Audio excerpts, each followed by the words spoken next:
I have known Roberta Rosenberg for 5 hours. And I already know that she is a friend of the soul. You just know that when you meet someone like that. I asked her what her passion is, and she thought about it for a moment, and she said, reverence for social justice as it is seen in literature. She said that storytelling is a way that can open people's minds and hearts so that they can understand the other. And adding my own interpretation of that, refrain from falling into the kind of cultural, experiential, theological, political gated communities that we're finding ourselves increasingly moving toward.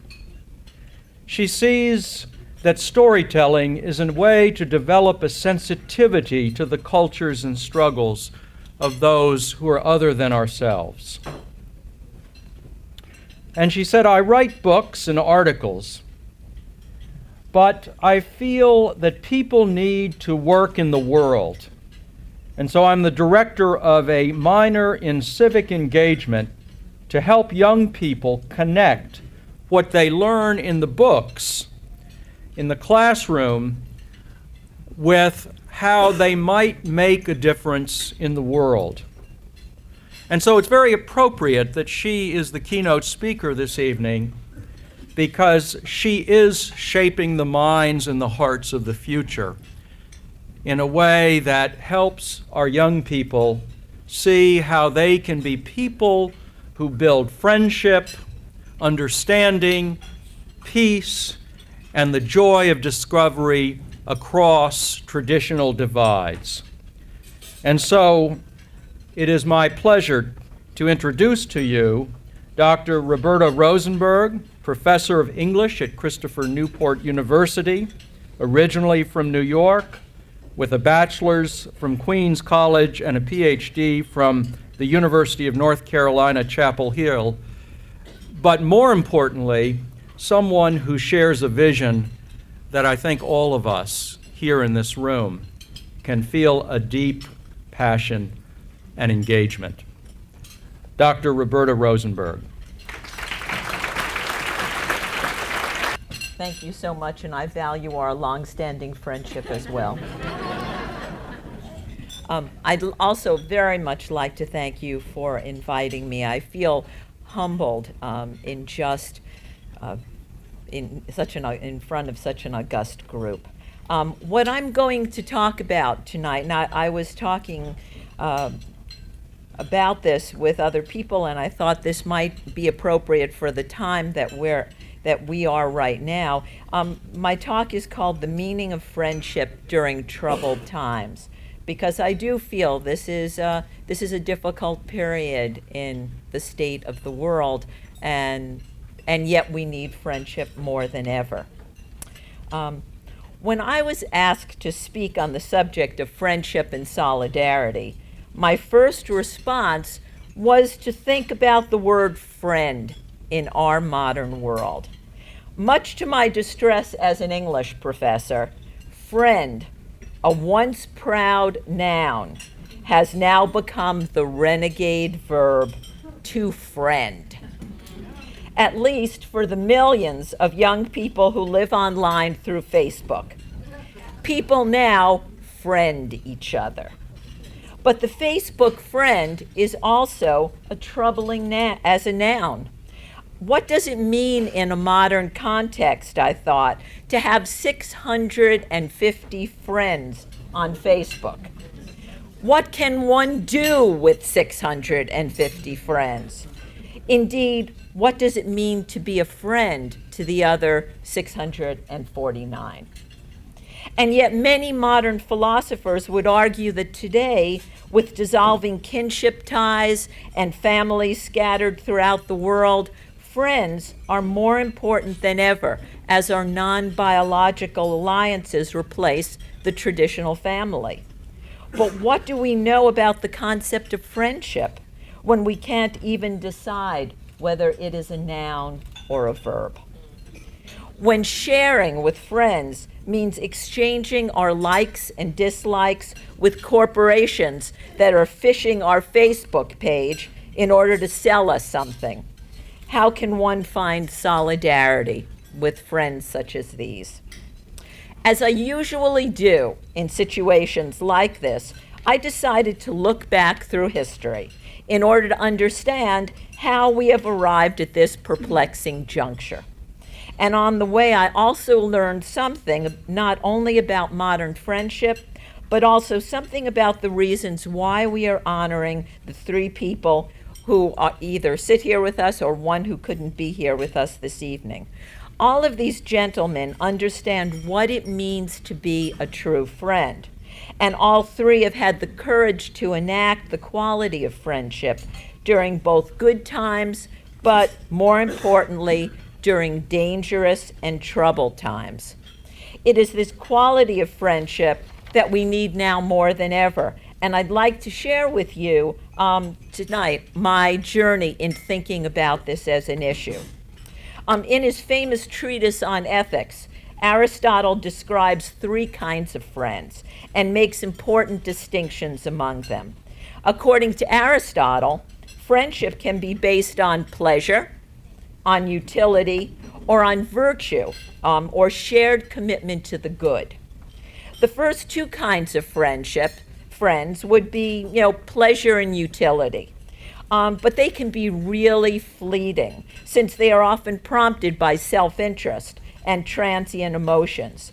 For instance, we are friends because we like to ski together, or we're infatuated with each other, or financially benefit from the alliance. Once I no longer desire to ski, once the romantic thrill is gone, or the deal is completed, however, our friendship may wane. Networking, as it is now called in our cyber age, whether in person or online, does not really constitute friendship. Change my job, my hobby, or passion, and the friendship may evaporate. Profile deleted. But Aristotle's third definition of friendship, based on a shared commitment to the good, is the kind of friendship that all our honorees know intimately. And it is this kind of what Aristotle calls the friendship of virtue that we need more than ever in a modern world that the Irish poet William Butler Yeats once described as a place that, quote, where the best lack all conviction while the worst are filled with passionate intensity. Let me explain what I mean by a friendship based on virtue or commitment to the good, because it describes the actions of Judge Doumar, Bishop Sullivan, and Mr. Nusbaum. In this sort of friendship, one must be committed to civic virtue, often at a great professional and personal cost, and it needs to be for the benefit of society. These three men have all devoted themselves to selfless actions, which include the important traits of empathy, caring, and concern for the less fortunate. Ironically, as virtuous friends, they were even willing to make adversaries of an erring society. As the French philosopher Montaigne argued, quote, those who venture to criticize us perform a remarkable act of friendship. For to undertake to wound or offend a man for his own good is to have a healthy love for him. It is within this kind of friendship that people do not necessarily ask, are we having fun yet? Nor do they speculate, what am I getting out of this? Instead, friends of virtue forge courageously ahead, often braving adversity and danger in order to accomplish what they feel is their responsibility to a just society. Likewise, Fethullah Gulen, the inspiring leader and intellectual, praises those friends who act responsibly in the world. Gulen writes in The Statue of Our Souls that the courageous friend will say, I have to do this myself. If I do not do it now, to whatever extent I can, then probably no one will do it. And they will run forward to be the first to do it, to bear the flag high. Our three honorees, all in their individual ways, held the flag high and continue to, running forward into controversy when they needed to act as the good friend to an errant society. Our honorees have become what Gulen calls, and this is a quote of his, genius minds with iron wills. Because, as Gulen explains, we need refined minds and an iron will which will embrace and interpret creation in its depth and entirety and humanity. To illustrate, even in an anxious post-9/11 world with its war on terrorism, Judge Doumar felt that American citizens should have due process, and in his legal decision, which would eventually go to the Supreme Court as Hamdi v. Rumsfeld, Judge Doumar supported the rights of Mr. Hamdi, an individual named as an enemy combatant.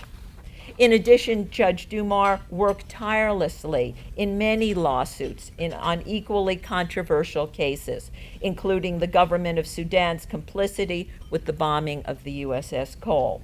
Not positions that people felt comfortable with or supportive, but and a very hard fight.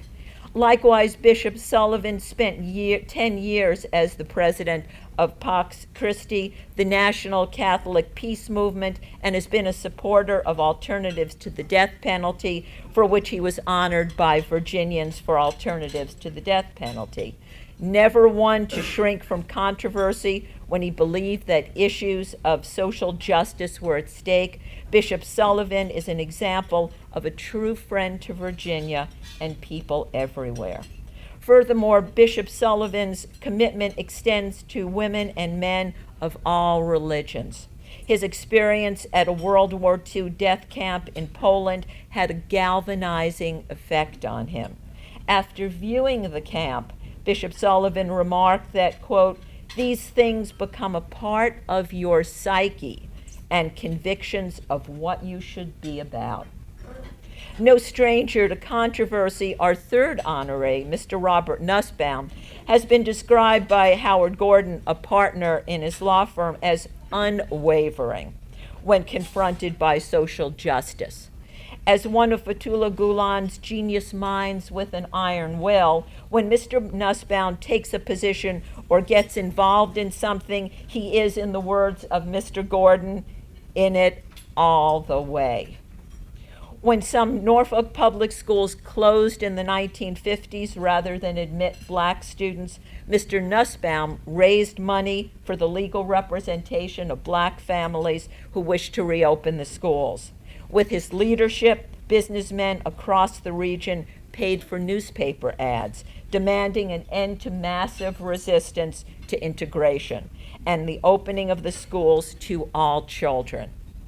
He said, "Massive resistance was just plain wrong," Nusbaum told a reporter of the Virginia Pilot recently. "I did what I could."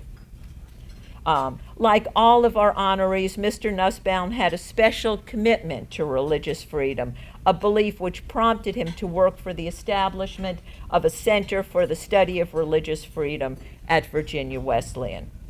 All three of our honorees demonstrate how true friendship acts in the world. It is unafraid of controversy, courageously working for the public good, and founded on the commitment to social justice for all people. This friendship requires us to work in solidarity together, despite our cultural, social, or religious differences, even at great personal, financial, or political risk. And this notion takes me back to my opening comments about Facebook and modern friendship. I must now confess that I have a Facebook page. And I am in possession of 116 friends.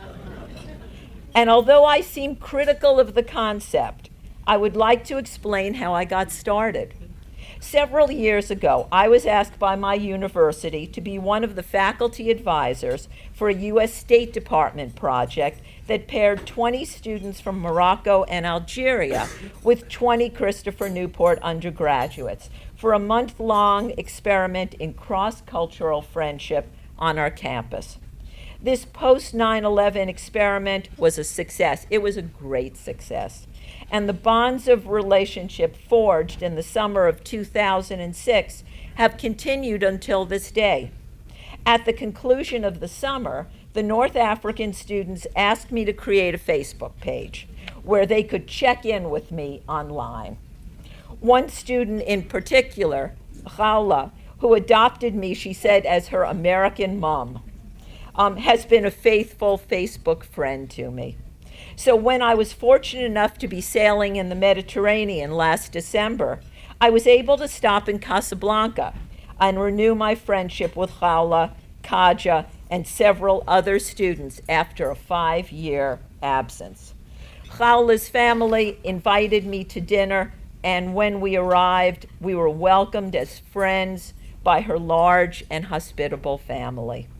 We didn't have a mutual language, nor did we share the same religion or nationality, but we had what good friends must have in our world: a commitment to international understanding and justice. And as we left the dinner and returned to the ship, my husband Terry said to me, "You know, no one but Khawla spoke English, but it didn't seem to matter." And he was absolutely correct. We all had a desire to connect in a meaningful way, transcending linguistic and cultural differences and distances in order to arrive at a place of friendship. The true basis of friendship transcends nation, religion, and economic circumstances. It is a meeting of people whose ultimate goal is the creation of a peaceful and just society. American author Henry David Thoreau said it quite well over 150 years ago when he analyzed the importance of a virtuous friend. He said, "The language of friendship is not words, but meanings. It is an intelligence above language. And it is to that intelligence above language that we and our honorees tonight are dedicated." The poet and philosopher Rumi also speaks eloquently about friendship, and thus I would like to conclude my remarks by reading a few lines from his poem, The Community of Spirit. He says, "There is a community of spirit. Join it and feel the delight of walking in the noisy street and being the noise. Drink all your passion, close both eyes to see with the other eye. May we all continue to see the community of spirit through the other eye of virtuous friendship." Thank you.